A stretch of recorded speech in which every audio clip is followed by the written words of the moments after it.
परिहान, जल्दी से काम करो, वो लोग नीचे आते ही होंगे। जी ठीक है मोअज़्ज़िज़ आपा।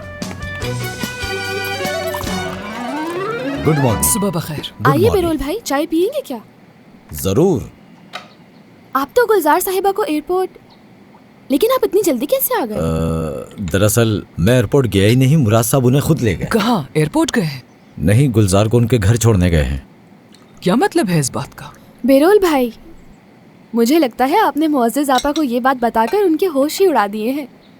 बेरोल, बता भी दो कि क्या बात है। मुअज़्ज़िज़ आपा सब्र करें, बता देंगे। मुराद साहब उनके घर उनके साथ बाय रोड गए हैं। गुलजार साहिबा ने मुझे कहा कि मैं यहाँ आकर बता दूं कि आप लोग परेशान ना हो।